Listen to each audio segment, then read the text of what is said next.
가장 귀한 것은 복음을 듣고 믿어서 구원에 이르고 또 주께서 주신 그 구원을 받아서 누리고 또 그 복음을 증거함으로 많은 사람들을 또 그 구원에로 이끄는 것입니다. 이 세상에 살면서 우리에게 가장 귀한 일은 다른 것이 아니라 하나님이 복음 안에 감춰놓은 그 놀라운 비밀을 깨닫고 그 복음의 비밀이 우리의 삶의 실적인 현실이 되도록 하는 것. 하나님이 이거를 계획해 놓으셨고 또 이것을 우리 안에 시작하시고 이루시고 있습니다.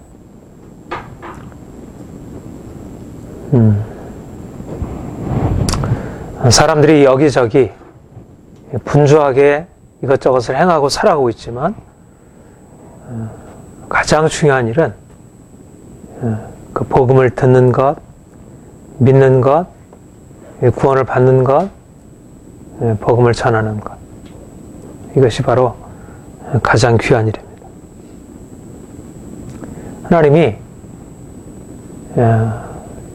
이 말씀 안에, 이 복음 안에 놀라운 것을 감춰놨다는 거죠. 이거는 우리가 아무리 강조해도 지나치지 않습니다. 하나님이 복음 안에 놀라운 것을 나타내 주셨어요. 우리 로마서 1장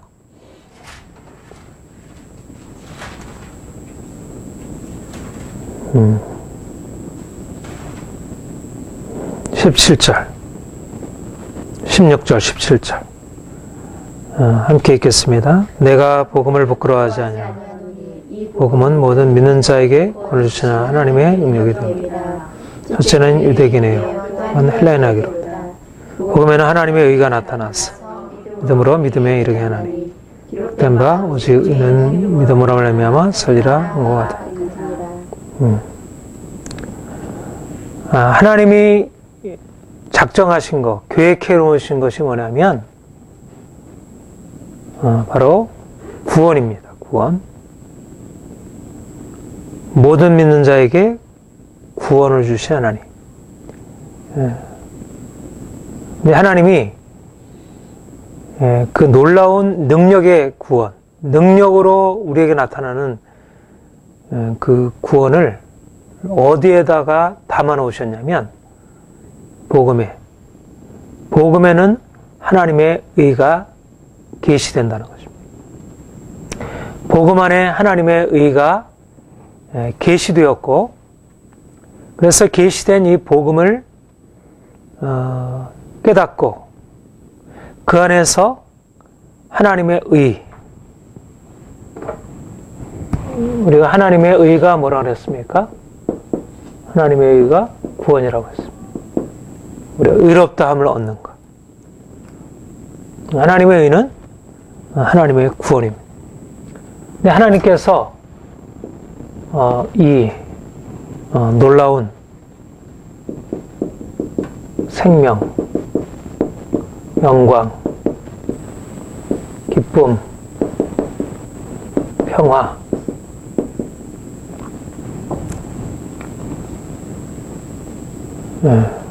그러니까 이 하나님의 놀라운 구원의 사실들이 어디에 들어있냐면 복음 안에 감춰 있다는 것입니다. 복음 안에 계시가 되어 있다는 말은 또 어떤 의미에서는 복음 안에 감춰 있다는 말로도 말할 수가 있습니다. 계시라는 것은 나타난 것이기도 하지만 그러나 그냥 이렇게 공경연하게 나타나는 게 아니고 그 특별하게 나타난 것이기 때문에 복음 안에 감춰 있는 것입니다. 하나님이 하늘로부터 하늘에 속한 그 놀라운 하나님의 의, 구원, 생명,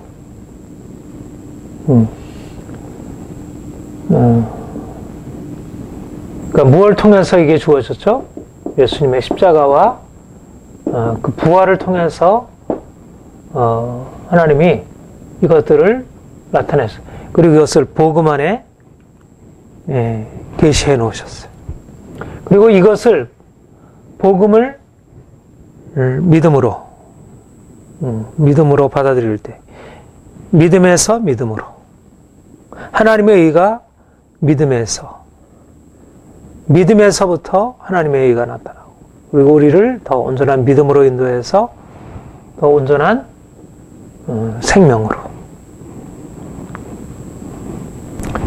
중요한 것은 하나님이 복음 안에 이것을 믿음을 통해서 실질적으로 우리에게 부어지도록. 그러니까 이 놀라운 하나님의 생명, 하나님의 영광, 하나님의 기쁨, 하나님의 평화, 하나님의 의, 하나님의 구원. 그러니까 이 세상의 차원이 아닌 하늘에 속해 있는 그 놀라운 차원이 복음 안에 감춰 있고 복음 안에 성령을 통해서 계시되어서 우리에게 이제 믿음이라고 하는 것은 일종의 계시적인 복음 안에 하나님의 의가 계시되고 믿음을 통해서 우리에게 계시되는 것입니다. 그래서 우리가 믿음으로 이 하나님이 감춰놓은 이 복음의 사실들이 이게 드러나는 거예요. 나타나는 것입니다. 그래서 우리가 이것을 알게 되고 이걸 보게 되고 듣게 되고 깨닫게 되고 여기에 대해서 반응하게 되고 이것을 경험하게 되고. 그러니까 믿음이라는 것은 그리고 하나님이 복음 안에 감춰 있는 그 놀라운 생명의 차원이 우리의 것으로 주어지고 우리가 그것을 경험하고 이제 이 하늘의 것이 우리에게 실질적으로 임하고 우리가 그 안에서 살아가는 것을 그러니까는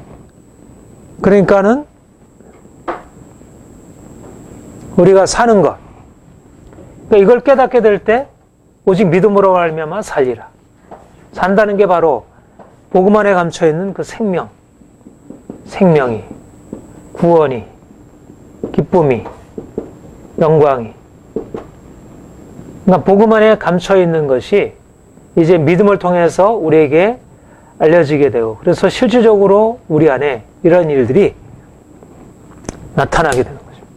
우리가 이 땅에서 사는 것은 우리의 육체의 생명이 아니고 믿음으로 말미암아 오직 의는 믿음으로 말미암아 살리라. 그 삶이 어떤 삶이냐면 복음 안에 감춰 있는 삶, 복음 안에 들어 있는 삶, 하나님이 사시는 삶, 예수님이 사신 삶, 예수님이 부활로 사신 삶, 영원한 기쁨, 영원한 평강, 영원한 능력으로 사신 그 삶이 이제 우리의 삶 안에 들어와서 우리의 삶을 장악하고 통치하고 다스리고 우리가 그 안에서 살아가도록 하시는 거예요. 이게 하나님의 뜻이고 하나님이 말씀을 통해서 우리에게 보여주시는 우리 인생의 비전이고 또 우리가 이것을 받아들이게 되므로 우리 인생이 이제 이렇게 형성해.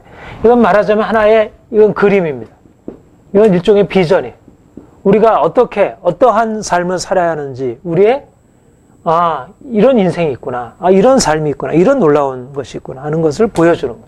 그런데 이 그림이 이런 비전이 하나의 꿈으로 있던 것이 구체적으로 현실로 주어져서 우리가 그 생명 안으로 들어가서 사는 거죠. 그게 구원의 삶입니다. 구원이.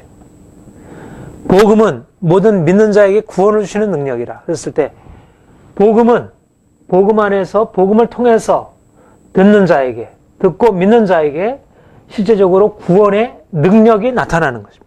그러니까 이게 믿음은 그냥 깨닫는 차원이고 그 다음에 우리가 깨달은 걸 가지고 우리가 하는 게 아니고 깨달음을 통해서 그것이 우리의 삶 가운데 역사해서 실제적으로 능력으로, 이렇게 되려면 이게 능력으로, 그러니까 우리가 이것을 알고 알미 지식이 능력이 되는 거죠.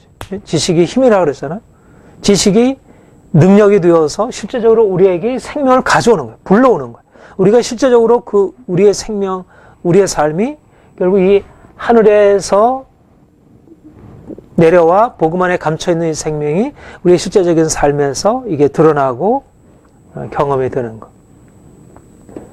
이게 오직 의인은 믿음으로 말미암아 살리라 하는 것이고, 이것이 우리가 입으로 시인하여 믿음으로 구원에 이르고, 입으로 시인하여 마음으로 믿어 의에 이르고, 입으로 시인하여 구원에 이른다는 거죠. 하나님이 이런 일을 위하여, 그러니까 복음은 무엇을 목표로 해서 진행이 돼요? 이걸 목표로 해서 진행이 돼요. 복음은 여기 이제 감춰두었어요. 그래서 믿음으로 이거를 듣게 되고 알게 되고 깨닫게 돼요. 그러면 여기서 끝나는 게 아니라 복음은 우리의 실질적인 생명으로 경험되어지는. 그러니까 이게 복음이 목표하고 있는 것입니다. 하나님이 왜 사도들에게 복음을 전해주셨을까? 왜 우리가 복음을 듣고 우리가 왜 복음을 들어야 하고 우리가 복음을 이해해야 하고 깨달아야 되느냐? 그것은 바로 그 복음을 통하여 우리가 구원에 이르고 의에 이르고 구원에 이르고 생명에 이르고 영광에 이르고 진정한 변화에 이르는 그런 삶을 위해서 주님이 우리에게 복음을 들려주신 것입니다. 믿음은 들음에서 나며 들음은 그리스도의 말씀으로. 그리스도의 말씀을 듣고 믿을 때 믿어 의에 이르고 구원에 이르게 되는.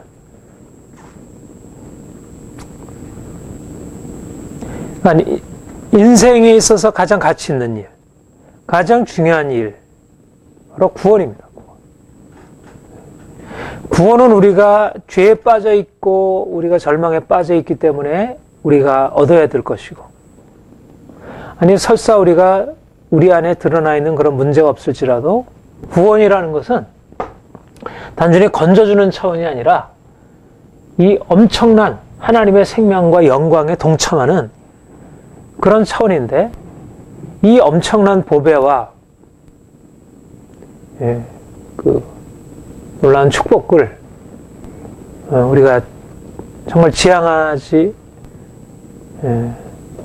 않을 이유가 없잖아요. 그러니까 우리의 모든 삶을 우리가 다 걸고서 우리가 추구할 것은 복음 안에 나타나 있는 이것을 깨닫고, 그리고 이것이 우리에게 믿음으로 우리에게 받아지고, 그래서 이것이 실질적으로 우리의 경험으로 주어지는 거예요. 우리가 거듭 얘기하지만 우리가 죽음 이후에 영원한 생명으로 들어가는 게 아니라 우리 이 땅에 살아가면서 복음을 듣고 믿음으로 말미암아 우리 안에 구원을 주신 하나님의 능력을 경험하고, 그래서 믿음으로 의에 이르고 구원에 이르고, 그래서 우리 안에 그 생명의 삶을 살아가는 것. 이것이 바로 우리가 믿어서 구원받은 것이고 우리가 영원한 생명을 얻은 것이라는 것입니다. 근데 얼마나 이게 그러니까 복음을 믿고 복음 안에서 새로운 삶을 산다는 게 너무너무 복된 거예요. 사람들은 이 땅의 육체의 평안과 기쁨과 만족을 위해서 동분서주하고 그것을 위해서 자신의 인생을 드리고 있다면 정말 귀한 일은 복음을 듣고 깨닫고 복음 안에서 이 영원한 생명을 날마다 깊이 있게 경험해 나가는 것. 이것이 정말 귀한 것입니다. 우리가 이것을 위하여 모든 것을 걸 수 있는 거예요. 인생의 모든 것을 여기다 걸 수 있는 것입니다. 사람들은 뭐 영어를 배우고 뭐 과학을 배우고 세상에 많은 것들을 누리기 위해서 그렇게 애쓰고 힘쓰지만, 그러나 진정으로 가치 있는 일, 하나님이 우리에게 허락해 주신 이 놀라운 축복, 이것들을 우리가 받아 누리는 것에 우리의 삶의 모든 것을 걸어야 합니다. 그게 우리에게 있다는 것이 그 자체가 모든 것을 얻은 것입니다. 거기에다 무엇을 덧붙이는 게 아니고 그게 모든 것을 얻은 거예요. 그거 한 가지면 우리는 삶 전체를 얻은 것입니다. 그만큼 이것은 하나님의 유일한 목적인 것입니다. 하나님이 이 땅에 오신 목적이 뭐냐면 바로 이 생명이에요. 이 생명을 우리에게 전해주시려고 오신 것이에요. 아들을 믿는 자에게 영생을 주시려고 오신 것이 바로 예수입니다. 근데 그 길이 뭐냐면 복음을 듣고 믿는 것입니다. 다른 길은 존재하지 않아요. 복음을 듣고 믿는 것, 이게 바로 영생을 우리에게 주시려는 하나님의 영원한 목적에 우리가 참여하는 길이에요. 그거 외에는 없어요.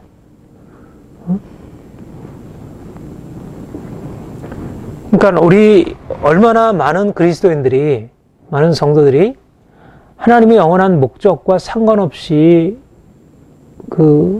너무 부차적인 일을 위하여 자기 인생을 살아가는지,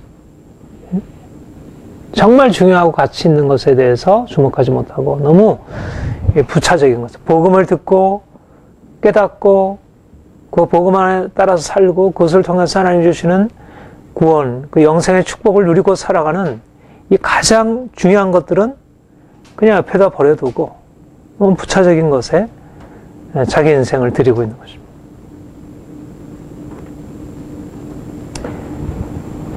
지난주 설교에도 여러분들이 말씀드렸지만 중심에 보게 돼요. 중심.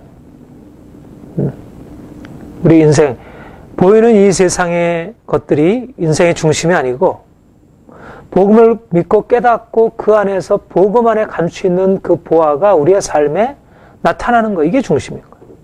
다른 거는 다 종속적인 것이고 부수적인 것이고 변두리에 속하는 거예요. 그게 중심으로 회복이 되어져서 우리 인생을 그게 끌어가도록 해요.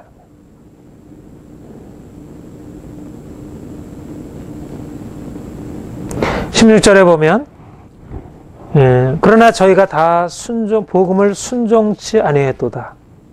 이사야가 가로되 주여 누가 우리의 전하는 바를 누가 믿었나이까 하였으니.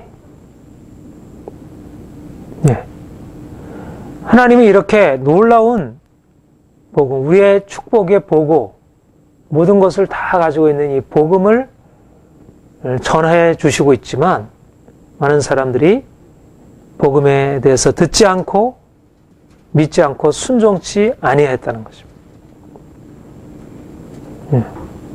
특별히 지금 이제 9장부터 계속 사도 바울이 지금 씨름하고 있는 주제가 뭡니까? 바로 이스라엘의 불신앙을 가지고 지금 씨름하고 있는 것입니다. 이스라엘의 불신앙. 내가 원하는 바는 이스라엘을 위함이니. 그렇게 시작을 하죠. 내 마음 안에 큰 근심과 그치지 않는 고통이 있다 그랬습니다. 이스라엘이 하나님께 대해 불순종하는 것, 믿지 않는 것입니다. 이사야가 당시에 그런 이스라엘 백성들이 하나님을 떠나서 불순종함으로 그들이 소돔과 같이 고모라 같이 되어서 하나님의 진노 아래에 있듯이 당시 이스라엘 백성들이 하나님의 언약의 백성임에도 불구하고 말씀에 순종치 아니하고 계속 거스려 나가고 있는 것입니다. 그들이 오히려 원래 그들의 조상은 하나님의 긍휼을 받아서 하나님의 백성과 자녀가 되었는데, 근데 그들이 진노 아래 놓이게 돼요. 진노의 그릇이, 이방인은 오히려 진노 아래 있던 이방인들은 9장 25절에 보면 내 백성이 아닌 자를 내 백성이라, 사랑치 아니한 자를 사랑한 자라 부르리라.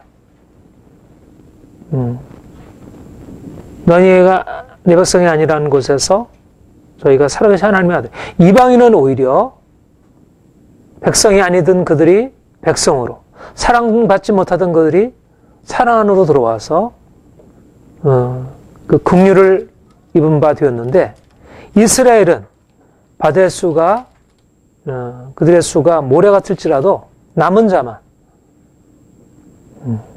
소돔과 같이 다 멸망당하고 남은 자만, 30절에 보면 이방인은 의를 쫓지 아니하고서도 의에 이르게 되었고, 의의 법을 쫓아간 이스라엘은 법에 의지죠. 왜냐하면 믿지 아니함으로. 10장 3절에 보면 하나님의 의를 모르고 자기의 의를 세우려고 힘써 하나님의 의를 복종치 아니하느니. 그러니까 이스라엘은 그들의 율법을 통하여 하나님이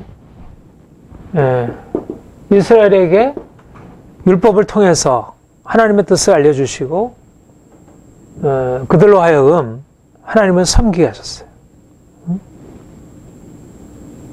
그런데 율법은 그림자이고 실체가 아닙니다. 율법은 단지 앞으로 나타날 그 영원한 하나님의 의, 하나님의 생명, 그 구원을 간접적으로 비춰준 것이었어요. 이제 복음이 왔고 이제는 율법을 통해서 간접적으로 알던 것을 이제 복음을 통해서 실제로 그 놀라운 생명을 경험할 수 있도록 그렇게 하나님이 이제 새로운 시대, 새로운 세계를 열어주셨어요.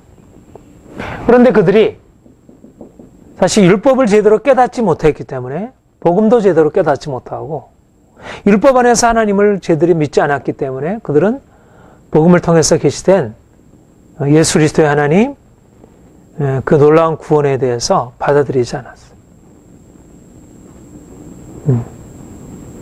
결국 그들이 하나님의 의를 모르고 예수 그리스도 안에 나타난 이 하나님의 놀라운 구원의 사실을 알지 못하고 여기에 복종치 아니하고 이것을 받아들이지 아니하고 결국 자신들이 하나님의 것이라고 붙들고 있지만 사실상 하나님의 것이 아닌 자기들의 것에 불과한 그런 것을 붙들고 하나님의 이 구원, 이 축복을 거절한 것입니다. 저희가 다 복음에 복종치 아니한 것입니다. 이것이 그들의 불신앙이고 불순종이고 완악함이고 완고함이고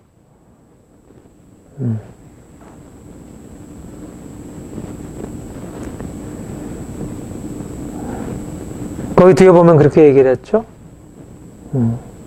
저희가 듣지 못하느냐 아니라 소리가 땅끝까지 이르게 되었어요. 그래서 백성이 아닌 자들이 주님께 돌아오게 되었고 미련한 백성들이 주님을 알게 되었어요. 구하지 아니한 자들의 찾은 바가 되고 문의하지 아니한 자들이 나타났어요. 그러니까 그리스도의 복음이 전파됨으로 이방인들, 그동안의 백성이 아니던 자들, 미련한 자들, 하나님 없는 자들이 이제 주님께 돌아와서 그들이 하나님을 알고 그 생명에 이르게 되었어요. 그런데 21절에 보면 이스라엘에 대하여 가라사대 순종치 아니하고 거스려 말하는 백성에게 내가 내 종일 내 손을 벌렸노라. 그러니까 이방인들의 경우에는 내가 구하지 아니한 자들에게 찾은 바 되고 내가 문의하지 않는 자들에게 나타나노라. 그러니까 이방인들의 경우에는 그들이 찾지도 않았는데 주님께서 가서 말씀을 전하니까 그들이 그것을 받아들이게 되었고 그들은 구원해 드리게 되었어요. 9장에 있는 말씀과 유사하죠. 저는 의를 추구하지 않았지만 그들은 의를 얻은 바 되었고요. 정작 의의 법을 쫓아간 이스라엘은 그 법에 이르지 못한 것입니다. 오히려 하나님의 백성들은 하나님의 백성에서 떨어지게 되었고 백성이 아니던 자들은 백성 안으로 들어오게 되었고 그 운명이 완전히 뒤바뀌어진 것이죠.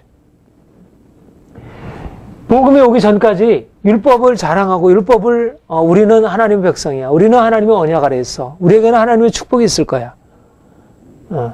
그렇게 생각하던 이스라엘 백성들이 정작 복음이 왔을 때 이제 복음을 통해서 그들에게 약속된 그 언약이 이제 성취가 되고 하나님의 놀라운 구원이 그들에게 이제 부어져서 그들이 생명에 이르게 되어야 하는데 그들이 율법을 통해서는 하나님을 안다고 생각했는데 정작 율법의 성취가 되는 복음이 왔을 때 그들은 복음을 거절하고 그것에 대해서 받아들이려고 하지 않은 거죠. 오히려 율법을 알지 못하고 죄 가운데 있고 하나님의 백성이 아니던 이스라엘 이방인들은 복음을 듣고서 그들이 하나님의 사랑을 깨닫고 주님께 돌아오게 돼요. 마치 예수님 당시에 율법을 가르치던 율법의 교사들, 서기관들, 바리새인들은 예수님을 거절하고 율법이 약속하고 율법이 예언했던 예수님은 오히려 십자가에 못 박고 그리고 그들에 의해서 죄인으로 정죄되던 그런 죄인과 세리들은 주님께 돌아와서 생명에 이르게 되었듯이. 그러니까 유대인과 이방인의 관계에서 드러나는 것은 예수님 당시에 죄 있는 세리들과 또 바리새인, 서기관들에게 드러났던 그런 대조와 유사한 방식. 오히려 당시에 하나님 편에 속해 있다는 사람들은 정작 하나님이 보내신 예수 그리스도를 배척하고 그가 베푸시는 구원에 대해서 거절하고 그리고 그들 자신들이 이제까지 붙들고 있었던 것을 놓지 않으려고 했고 그리고 당시에 하나님 없이 죄 가운데 있고 고통 가운데 있던 그들은 예수 그리스도께서 왔을 때 그분을 빛으로 영접하고 그들에게 주의 구원이 베풀어지게 되고 운명이 완전히 바뀌어지게 된 것입니다.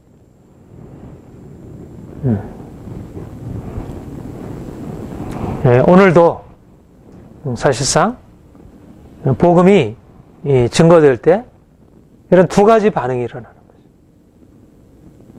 거죠. 믿어 구원에 이르게 되는 자들이 있고 또 불순종하여 하나님의 그 놀라운 사랑과 긍휼과 인내를 가지고 다가가서 하나님의 놀라운 구원을 말씀하시고 있지만 그러나 그 복음이 제시해주는 놀라운 구원을 받아들이지 아니하고 자기가 가지고 있는 그들의 고집, 그들의 완고함을 가지고 거절하는 불순종의 사람들이 있는 거죠. 그러니까 복음은 두 가지 방식으로 반응을 일으키게 됩니다.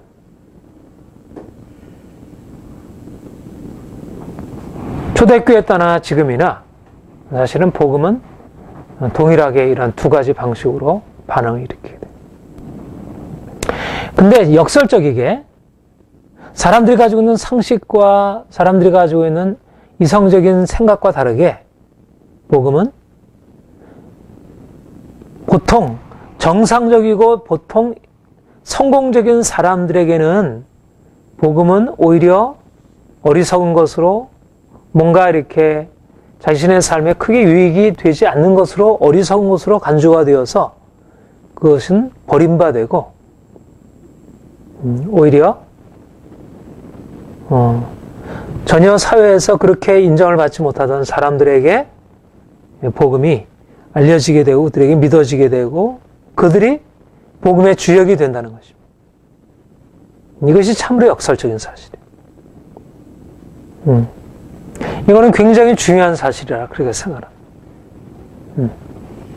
우리 지난번 마리아 송가에서도 봤죠? 하나님이 교만한 자들을 위에서 내리치시고 권세 있는 자를 내리치시고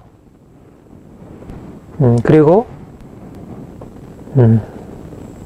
비천한 자를 진토에서 올리신다는 것입니다. 부자를 공수로 보내시고 주신 자를 배불리시는. 그러니까 복음이 올 때 오히려 복음에 대해서 응답하는 사람들은 세상에서 이미 무엇을 가지고 있는 사람들이 아니라 그것을 가지지 못한 사람들이 복음에 응답한다는 거죠. 그리고 정작 복음에 대해서 응답해서 큰 축복으로 들어가야 마땅한 그리고 실제적으로 많은 것을 이미 가지고 있는 사람들은 복음을 거절하고 있고 그러니까 그래서 저는 그런 생각을 해요. 우리가 복음을 따라 산다는 것은 우리의 상식적인 생각과 너무 다른 길을 가는 것입니다. 일단 복음은 모든 사람들에게 의해서 호응을 받지 않는다는 사실을 우리는 인정을 해요. 복음은 많은 사람들이 깨닫지 못하고 그것을 받아들이려고 하지 않아. 왜냐하면 복음은 비밀이기 때문에 그렇습니다.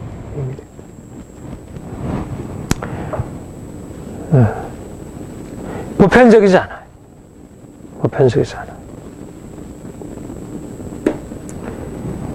않아요. 나는 이것이 우리가 복음을 믿고 듣고 받아들이고 살아가는 데 있어서 너무 중요하다고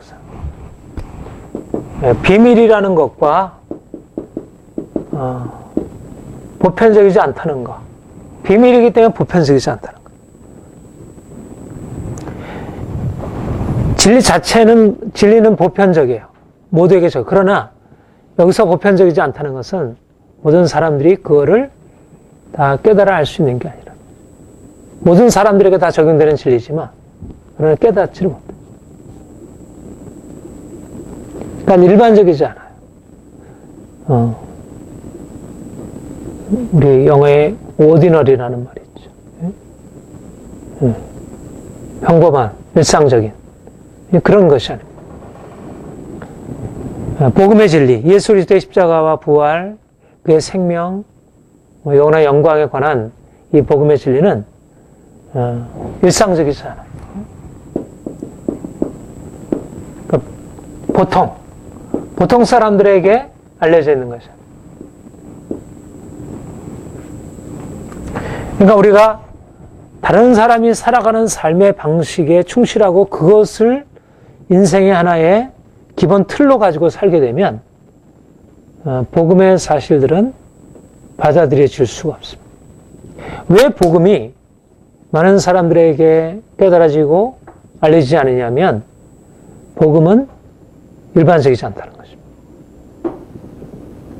복음은 비밀이기 때문에도 그렇지만 그거는 일반적이지 않은 거예요. 말하자면 내가 그것을 알았다고 해서 그것이 사람들에게 인정을 받고 내가 뭔가 그걸 가지고 사람들에게 어떤 긍정적인 의미를 지울 수 없다는 거죠. 그러니까 사람들은 복음의 가치를 부여하잖아요. 모든 사람들이 다 가는 길이 아니라는 거예요. 복음을 듣고 깨닫고 거기에 안에서 뭔가를 얻는 게 일반적으로 사람들이 내가 열심히 공부해가지고 대학 가고 좋은 직장 들어가고 이러저러하게 그런 생활하고 뭐 이런 어떤 일반적인 그런 것이 아닌 것입니다. 그런 것에 맞추어서 그러니까 이런 쪽으로 복음을 접근하게 되면 복음의 한 부분에 그런 요소가 있죠. 복음은 굉장히 넓은 것을 가지고 있으니까 우리들의 일상적인 것과 복음의 연관은 되니까 그러나 그거는 복음의 핵심이 아닌 거예요. 이것은 복음 안에 들어있는 비밀 안에 이런 것은 담겨져 있지만 그러나 이게 비밀의 핵심은 아닌 거예요. 그러니까 이거를 붙들고 이것을 중심으로 삼고 이거를 기본으로 삼는 상태에서 복음을 받아들이게 되면 복음은 별 가치가 없는 것이에요. 이거를 중심으로 삼던 사람이 이 중심을 이쪽으로 옮겨놓게 되면 사실 믿음이라는 건 이거예요. 믿음이라는 거. 믿음은 이미 알려져 있는 이성적인 거. 뭐든 다 상식적인 거. 도덕적인 거. 윤리적인 거. 경험적인 거. 근데 이쪽으로 옮겨놓는 거예요. 이게. 중심이 이쪽으로 옮겨지는 거예요.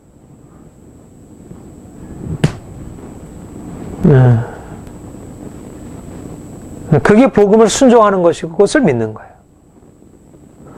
근데 이거를 이쪽으로 옮긴다는 것은 인생 전체 안에 근본적인 깨어짐인 것입니다.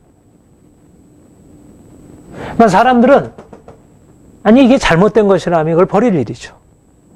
그러니까는 죄인, 세리들, 이방인들은 복음에 반응하기가 쉬운 거예요. 이미 그들은 무너져 있으니까 이걸 통해서 세우면 되니까.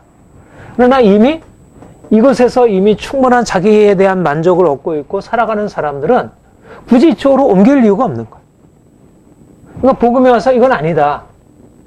이게 진정한 중심이다. 이렇게 얘기를 하면 왜 이게 중심인데 왜 거리로 옮겨야 돼? 그럴 필요가 없잖아. 이렇게 생각하는 거예요. 그러니까 복음에 순종치 않는 거죠.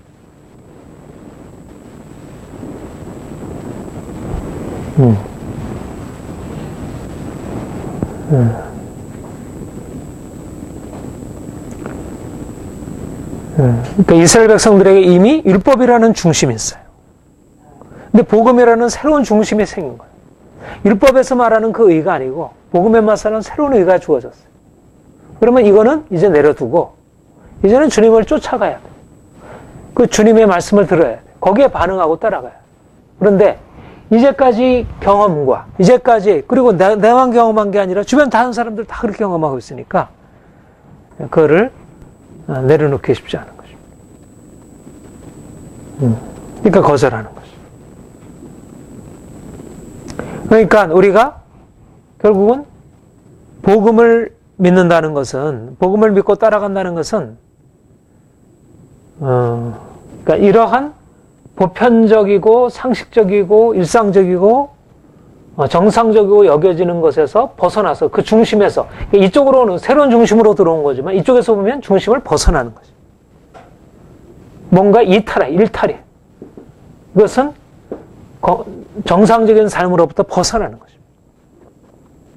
그거를 감수하는 거예요. 그러니까 복음을 순종하는 것은 이쪽에서 보면 그거는 일탈이고 비정상적인 것이고 뭔가 그런 삶을 왜곡하는 것이고 문제가 있는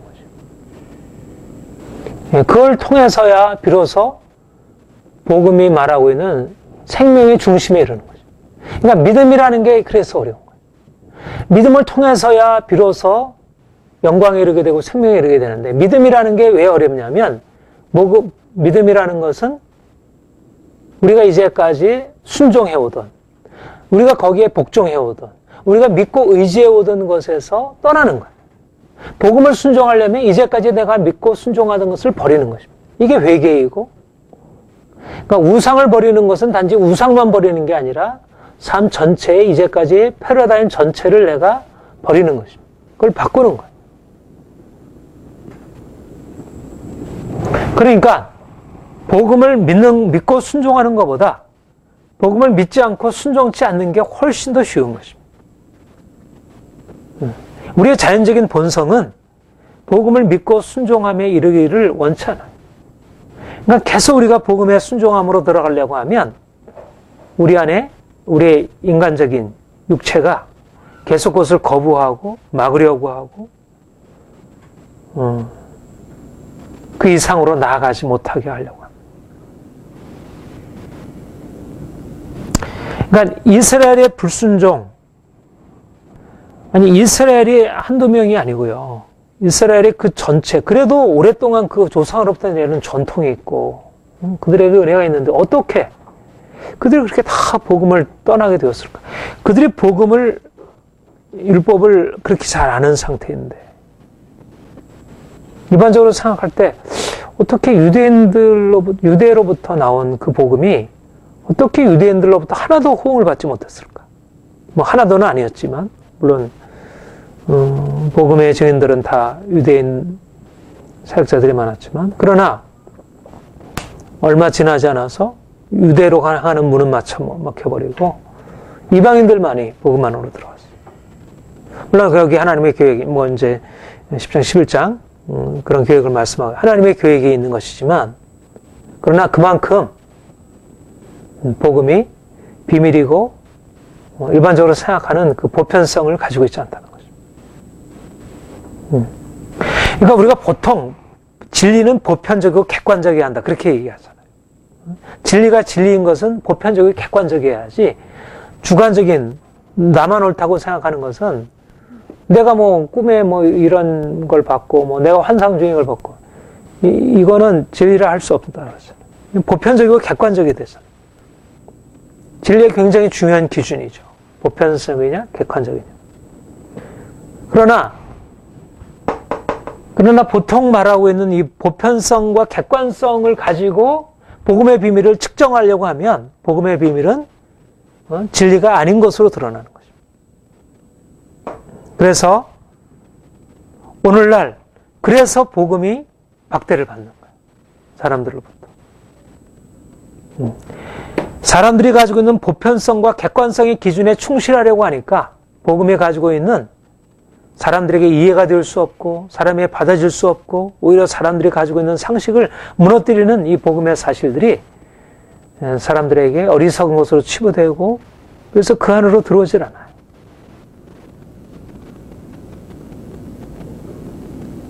그러니까 성경의 진리는, 복음의 진리는 분명히 보편적이고 객관적이지만 그러나 복음의 진리가 보편적이고 객관적인 것은 모든 사람들에게 다 동의가 되고 알려지는 차원의 보편성과 객관성이 아닙니다.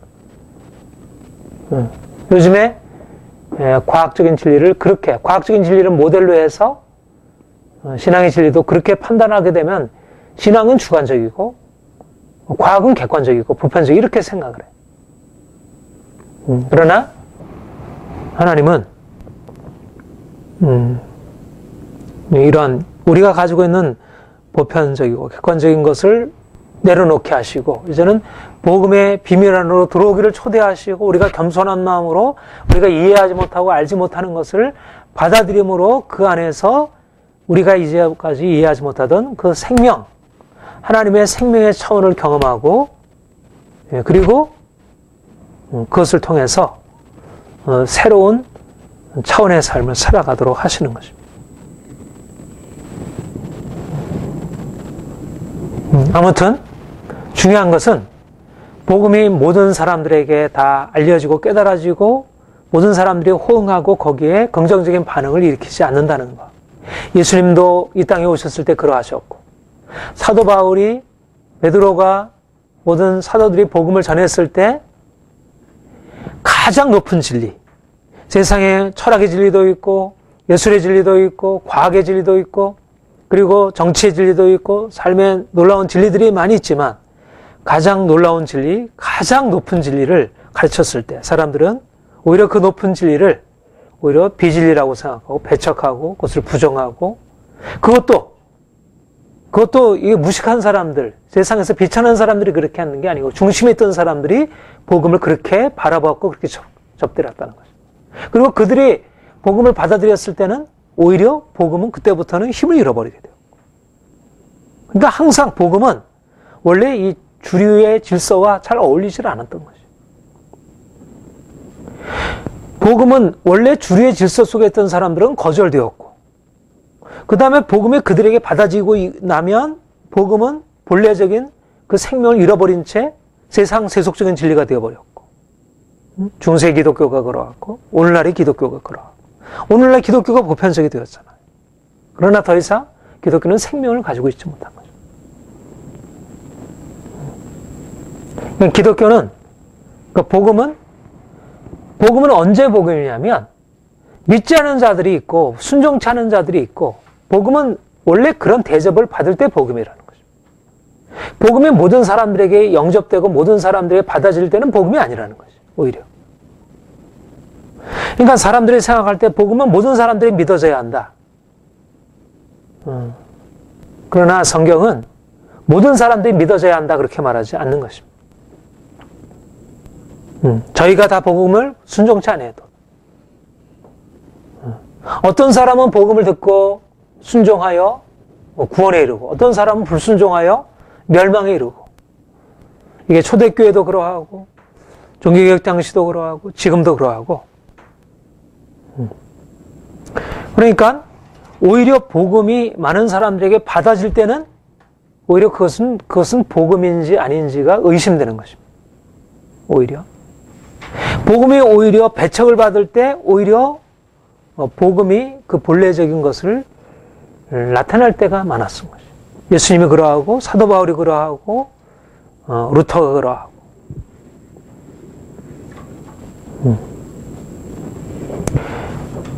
저는 그렇게 생각합니다. 그러니까 우리가 이 복음의 오늘의 제목이 복음의 운명인데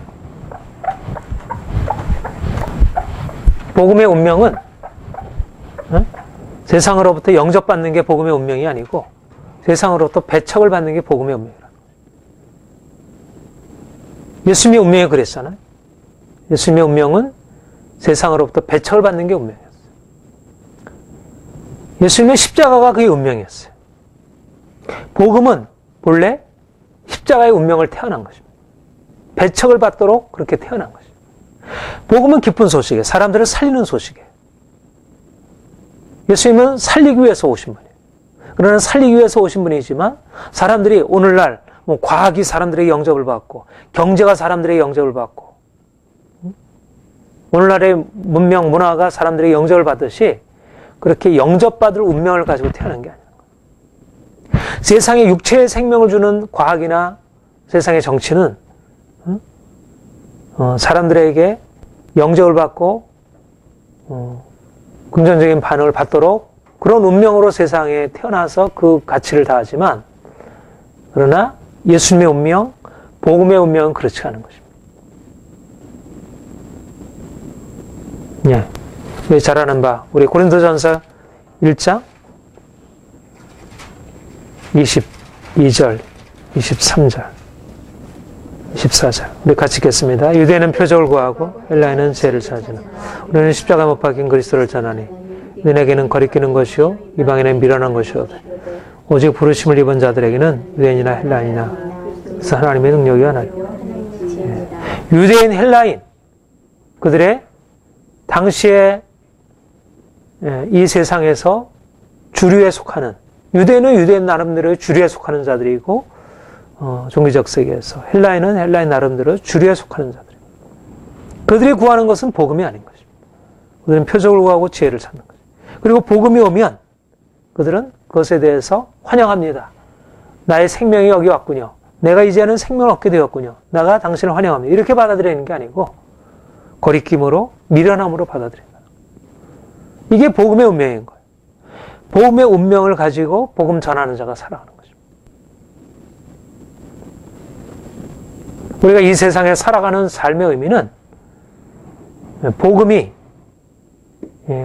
태어나서 복음에 살아간 그 운명을 가지고 우리도 살아가는 것입니다.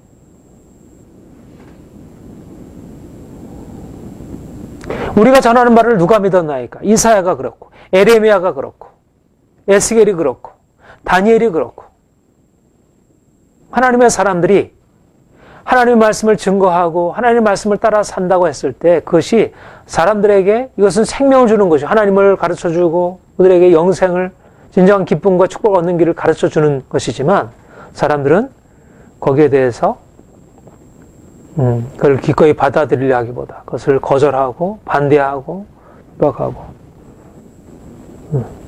이게 복음의 운명이고 복음을 전하는 자의 운명입니다. 그러니까 우리가 그런 의미에서 세상 사람들의 반응이 우리가 잘하고 있는지 잘 못하고 있는지를 말해주는 게 아니라는 것입니다. 굉장히 중요한 것입니다. 다른 사람이 나에 대해서 긍정적으로 반응하냐 부정적으로 반응하냐가 우리가 지금 바로 서 있느냐 서 있지 못하느냐를 말해주는 게 아니라는 것입니다. 물론 어떤 요인은 될 수 있겠죠. 어떤 한쪽 측면에서 그들이 나를 긍정적으로 바라볼 때 내가 잘하고 있다는 것이 될 수 있고, 그들이 나를 잘못했다고 말할 때 내가 잘못하는 것일 수 있겠죠. 그러나 사람들이 보는 것은 정말 제대로 복음이 가지고 있는 그 비밀의 차원들을 보고 말하는 게 아닌 거예요. 우리가 생명에 속해 있는지에 대해서 그들은 알지 못하고 그걸 말하지 못하는 거죠. 내가 지금 가난하고 고통받고 있는 사실이 하나님이 나에게 어떤 일을 행하시고 있는지를 전혀 알지 못하는, 복음 안에서 어떤 의미를 가지고 있지 않지 못하는 거예요. 내가 대학을 들어가고, 내가 좋은 직장에서 승진하고, 내가 집을 사고, 이렇게 되면, 야, 좋은 일이 있구나. 그렇게 생각하지만, 내게 일어나는 여러 가지 문제를 통해서 하나님이 복음에 담겨놓은 그 하나님의 역사를 이루시는 것에 대해서 사람들은 모르는 거예요. 사람들의 반응은 중요한 것이 아닌 것입니다. 예. 내가 복음적으로 살아가는 것, 내가 복음을 말했을 때 사람들이 거기에 대해서 당신을 환영합니다. 당신은 좋습니다. 당신은 정말 잘하고 있습니다. 이렇게 말할 때 우리가 들떠할 이유도 없고, 그리고 다른 사람들이 내가 살아가는 모습에 대해서 이렇게 저렇게 평가하고 여기에 대해서 부정하는 것에 대해서 야, 이거 큰일 났구나. 내 인생은 빨리 바꿔야 되는데. 이렇게 바꿀 일이 아니고. 사도 바울이 얼마나 많은 반대에 부딪혔어요. 하는 곳마다. 그것도 자기 동족들한테. 응?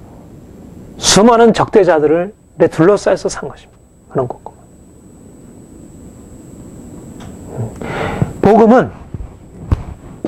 복음은 오히려 믿음과 불신앙, 순종과 불순종, 이거를 갈라놓는 거예요. 복음은 사람들에게 동일한 반응을 일으키지 않고, 복음은 확실하게 다른 반응을 일으키는 것입니다. 그래서 오히려 복음이 들어가게 되면 사람들은 복음에 대해서 자기 것을 내려놓고 주님께 돌아오거나 아니면 그것을 내려놓기 싫어서 복음에 대해서 적대하거나 이렇게 되는 거죠. 그러니까 우리가 기대하는 건 뭐냐면 이런 반응을 기대하는 것입니다. 나는 반대 없이 살겠다. 나는 인생에 사람들과 이렇게 부딪히는 삶은 싫다. 이렇게 되면 우리가 복음으로 사는 것은 아닌 거죠. 우리가 사람들과 화평하기를 원하지만 모든 사람과 평화하기를 힘써야 되지만 복음은 원래 우리가 많은 사람들의 반대를 받는 삶으로 이끌어가는 거예요. 우리를. 내가 주님 복음에 대해서 깨닫지 못했을 때는 내가 원하는 것을 알 때는 내 욕심을 채울 때는 뭐 그 욕심 때문에 부딪힘이 있을 수 있겠지만 그러나 정말 사람들로부터 목숨을 건 반대는 받지 않는 거예요.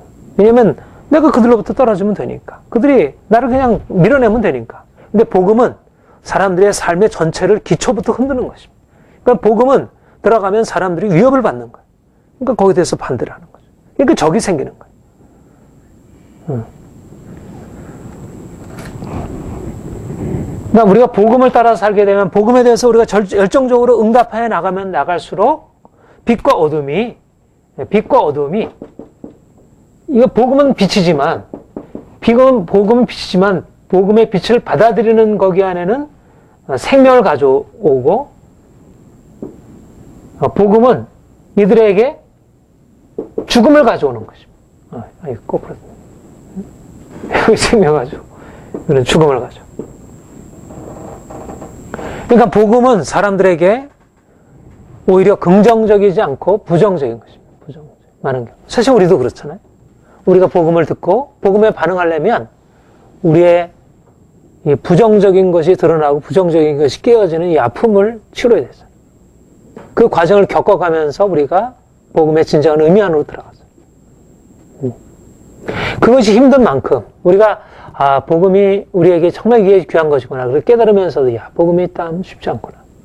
그렇게 그거를 우리가 깨닫는 만큼이나 왜 사람들이 복음에 불순종하는지가 이해가 되는 거예요. 그렇죠?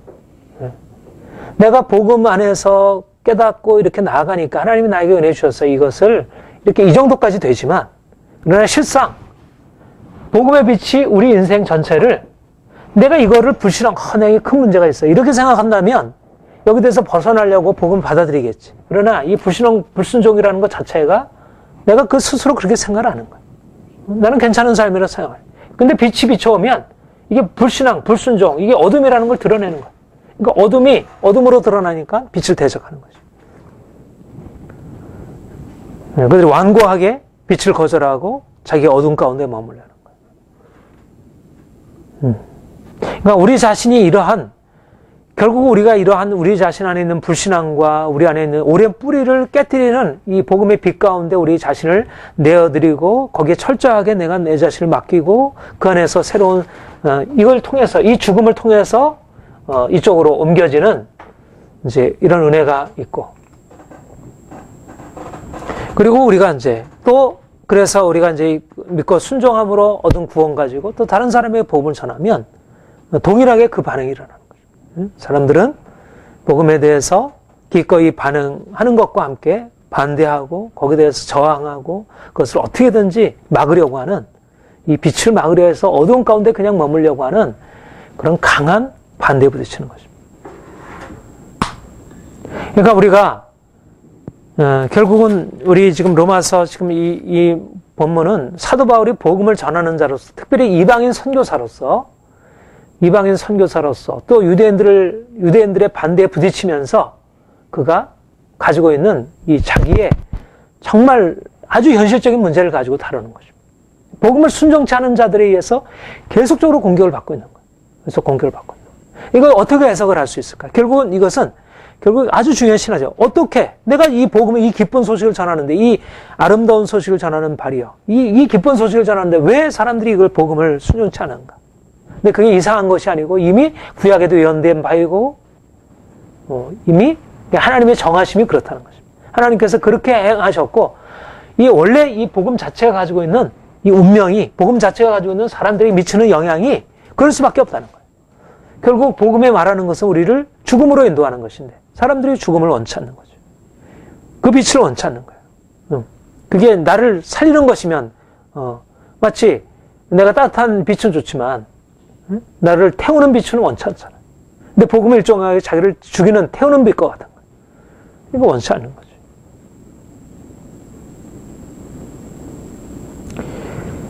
하나님이 우리에게 그래서 우리는 믿고 순종한다는 것은 이제 이쪽으로 가까워지는 것입니다. 여기에다 가로막지 않고 여기에다 빛을 내가 받아들이고 내가 이제 죽음으로 들어가서 그 생명으로 들어가는 길을 택하는 거예요. 그러면서 점점 이 불신앙의 삶, 불순종의 삶, 이 완고함과 이 불순종의 삶에서부터 거리를 두게 되고 그것과 이제 부딪히게 되는 것입니다. 우리는 이 땅에 살아가면서 이런 복음에 대한 다른 반응을 가지고 있는 사람들 가운데 살아가는 것입니다. 우리 자신도 두 가지 반응을 가지고 있죠. 우리 자신도 이쪽에서 복음을 반응하고자 하는, 복음에 따라 살고자 하는 이쪽의 반응이 있고, 또 복음에 따라서 따르지 않고자 하는, 그러니까 이방인과 같은, 우리 안에 이방인이 있고 우리 안에 유대인이 있는 거예요. 유대인의 우리의 강함을 가지고 불순종과 불신앙 가운데 복음의 빛을 거절하고는 그런 특성이 있고, 또 믿고 순종하여 구원에 이르는 이런 이방인과 같은 이런 요소가 우리 안에 있고, 그러니까 하나님이 우리를 이제 유대인과 같은 그러한 어떻게 보면 하나님의 축복을 받은 것을 가지고 오히려 하나님을 가로막고 있는 유대인과 같은 것에서 이제 옮겨져서 겸손하게 이방인과 같이 자신을 죄인으로 인정하고 그래서 믿음으로 순종함으로 나아가는 이 길로 다가가길 원하시고, 그리고 우리가 이제 우리 안에 그것이 있고 각 사람들 안에 그것이 있다면 또 많은 사람들이 어떤 사람은 보다 유대인과 같은 특성을 가지고 복음에 대해서 별로 원치 아니하고 자기가 원하는 것만 받아들이고 대부분의 삶은 그대로 이제까지 가지고 있던 삶을 그냥 연속적으로 살아가면서 복음을 그냥 선택사항으로 살아가고 있는 거예요. 우리가 할 일이 뭡니까? 이걸 거절하는 것입니다. 복음의 빛으로 이걸 깨트리는 거예요. 복음은 이 불신앙과 불순종에 대해서 심판하는 것입니다. 우리 자신 안에 있는 이 불신앙과 불순종을 거절하고 심판하고 이걸 깨트리고 파쇄하는 것이고, 그리고 이걸 살리는 것입니다. 그러니까 복음은 단호하게 한쪽 편에 서는 거예요. 어두움을 버리고 빛 가운데 서는 것입니다. 계속해서 우리가 복음에 따라 산다는 것은 어둠을 버리고 빛 가운데 서는 것입니다. 이쪽도 아니고 저쪽도 아니고 다 긍정이 아니고 오늘날 포스트 모던 사회와 같이 선과 악을 다 긍정하고 진리와 미지를 다 긍정하고 이것도 옳고 저것도 옳고 이것도 틀리고 저것도 틀릴 수 있고 이런 게 아니고 어둠을 버리고 빛을 긍정하는 것입니다. 예수님을 긍정하는 것입니다. 그런 삶을 살아가는 것입니다. 그렇게 삶으로 인해서 우리가 많은 대적을 만나는 것입니다. 대적들 앞에 직면하는 거예요. 그렇게 살 때 진정한 의미에서 우리가 결국 이렇게 복음의 빛으로 우리가 살아갈 때 불신앙을 깨뜨리고 우리의 불순종을 깨뜨리고 이쪽으로 갈 때 이거 자체가 우리의 고난이고, 이 고난을 통해서 이 고난이 이 부딪히면서 오는 이 고난이 우리를 온전한 빛으로, 온전한 순종함으로, 온전한 믿음으로 인도하는 것입니다. 그러니까 우리가 복음 안에서 세상과 만나는 이 부딪힘, 이것은 오히려 이상한 것이 아니라, 이것은 비정상적인 것이 아니라, 뭔가 모자란 것이 아니고, 오히려 지극히 정상적으로 우리가 하나님 앞에 더 가까워지기 위한 하나님의 이끄심인 것입니다. 사람들은 생각하기를 교회가 세상을 향해서 좀 더 이렇게 좀 인정을 받고 모든 사람들에게 오늘날 기업하는 사람들 그렇잖아요. 모두에게 다 환영을 받아야 되죠. 그렇게 그런 방식으로 복음을 생각하고 교회를 그렇게 생각하고 있기 때문에 복음이 가지고 있는 진정한 이 의미들을 많이 잃어버리고 있습니다. 복음은 결코 보편적이지 않고 오히려 보편적인 것을 깨뜨리고 전혀 다른 것을 말하는 것입니다. 불순종의 반응을 각오해야 합니다. 불신앙에 대해서 두려워할 일은 아닌 거예요. 불신앙에 대해서 이상히 여길 일이 아니에요. 사람들이 받아들이지 않는다고 해서 그것이 이상한 게 아니고 그것은 복음 안에 내포되어 있는 아주 중요한 요소예요. 오히려 그걸 통해서 그 불신앙과 불순종과 거절함과 이걸 통해서 주의 복음은 더 강하게 능력을 발휘할 수 있어요. 고린도후서 2장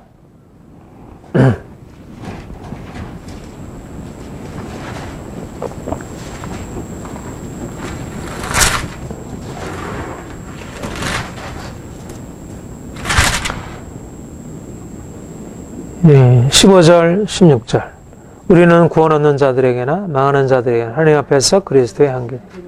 사람에게는 사망으로 쫓아 사망에 이르는 냄새. 그 사람에게는 생명으로 쫓아 생명에 이르는 냄새. 누가 이것을 감당? 단호한 것입니다. 구원 얻는 자에게나 망하는 자들에게. 복음은 모든 사람들에게 다 향기다. 구원에 이르는 향기가 아닌 것입니다. 하나는 사망에서 사망으로, 하나는 생명에서 생명으로. 이게 복음이 미치는 서로 다른 효과와 영향력이에요. 복음은 분명히 사람들을 살리기 위해서 주어진 것입니다. 그러나 그 삶은 죽음을 통해서 주어져요. 사실 생명에 이른 사람들은 어떤 사람들이에요? 다 죽음을 통과한 사람들이에요. 그러니까 복음은 원래 그 안에 죽음을 담고 있는 거예요. 죽음을 받아들이는 사람들은 생명에 이르게 되고 죽음을 거절하는 사람들은 결국은 사망에 이르게 되는 거죠. 그러니까 사람들은 복음이 가지고 있는 그 죽음이라는 것을 싫어함으로 계속 거절함으로 죽음에 이르게 되고 그 죽음이 복음 안에 담겨 있는 그 죽음을 받아들이는 사람들은 구원에 이르게 되고 생명에 이르게 되고 이게 복음이 가지고 있는 역사래요. 우리는 이 복음의 능력으로 살아가는 사람들이에요. 우리는 이 복음을 맡은 사람들이에요. 세상과 타협할 일이 아니고 복음을 변질시킬 일이 아니고 그저 우리는 복음에 따라 살아가는 거예요. 사람들의 반응은 긍정적일 수도 있고 부정적일 수도 있어요. 어떤 경우에는 긍정적인 반응이 더 강하게 나타날 수도 있고 어떤 경우에는 더 부정적인 반응이 더 나타날 수도 있어요. 근데 긍정적인 반응은 강하다. 부정적인 반응이 강하다. 그것은 큰 고려사항이 아닙니다. 그것은 중심된 고려사항이 아니에요. 예수님이 어떤 때는 수많은 사람들로부터 환호를 받았고 예수님이 어떤 때는 수많은 사람들로부터 타버림을 받았습니다. 사랑하는 제자들까지도. 복음은 모든 사람들에게 보편적이지 않고 모든 사람들에게 환영을 받는 건 아니에요. 그렇다고 해서 복음이 가치가 올라갔다 내려갔다 하는 것도 아니고 우리는 복음이 가지고 있는 이 놀라운 비밀을 이미 받은 사람들이고 복음 안에서 이 놀라운 것을 경험하고 사는 사람들. 주님이 우리에게 더욱더 이 복음의 능력으로 살아가도록. 마지막으로 그 16절 보면 그러나 저희가 다 복음의 순전자 이사야가 가로되 주여 우리가 전하는 바를 누가 믿었나이다 했어요. 21절 이스라엘에 대하여 가라사대 순종치 아니하고 거스려 말하는 백성에 내가 종일 내 손을 벌렸노라. 이사야가 주여 우리가 전하는 바를 누가 믿었나이까. 이게 탄식인 것입니다. 사실 우리가 정말 하나님의 복음에 따라서 이 귀한 복음을 전하지만 사람들이 그거를 거절하는 것, 사도 바울이 안타까움을 가지고 말하고 이사야가 말한 거죠. 또 하나님이 말씀하시기를 내가 종일 내 백성에게 내 손을 벌렸노라. 너희가 나의 이 축복을 받아들여라. 그러나 그들은 그것을 순종치 않고 거절했다는 것입니다. 이게 오늘의 현실입니다. 이사야가 처한 현실이었고 바울이 처한 현실이었고 오늘날 현실이 처한 현실인 것입니다. 우리가 이 현실 가운데 살아. 우리가 주님을 믿는다는 것은 결코 많은 사람들로부터 환영받고 인정받고 사랑받고 존경받고 모든 것에 하는 그런 길과 전혀 다른 길을 가는 것입니다. 그런데 그렇게 사람들이 인정하지 않고 사람들이 거절하고 어떻게든지 거기에다가 거리를 두려고 하는 그 복음 안에 바로 그 거절하는 사람들을 포함한 모든 세상을 향한 하나님의 구원의 능력이 그 안에 담겨 있다는 거예요. 이게 놀라운 신비인 거예요. 우리가 사람들이 거절한다고 해서 그들을 택하게 되면 그들을 포함한 이 세상의 구원을 누가 담당하겠어요? 그러니까 묘한 운명이죠. 묘한 운명인 것입니다. 복음은 묘한 운명이고 우리가 가는 것은 묘한 운명인 거예요. 세상이 알지 못하는 아주 기이한 운명인 거예요. 세상에 생명이 되는데 세상으로부터 배척을 받는 거예요. 예수님이 그러하셨듯이. 바로 그리고 또 배척받음을 통해서 생명이 되는 것이고, 생명이 되는데 배척을 받는 것이고, 배척을 받음으로써 생명이 되는 것이고, 이것이 예수님이 가신 길이고 또 우리가 따라갈 길인 것입니다. 우리가 더욱더 이 복음의 놀라운 사실, 우리가 복음과 함께 살아가는 것이 어떤 삶의 의미를 지니는지를 더 깊이 알기 원합니다. 네, 기도하겠습니다. 네, 주님, 주께서 우리가 놀라운 복음을, 비밀을 깨닫게 하시고 이 비밀 안에서 살게 하시니 감사드립니다. 주님, 우리도 더 깊은 알매로 인도하시고 또 그를 통해서 복음에 약속되어 있는 놀라운 생명과 축복을 매일매일 받아 누리는 그런 삶으로 인도하옵소서.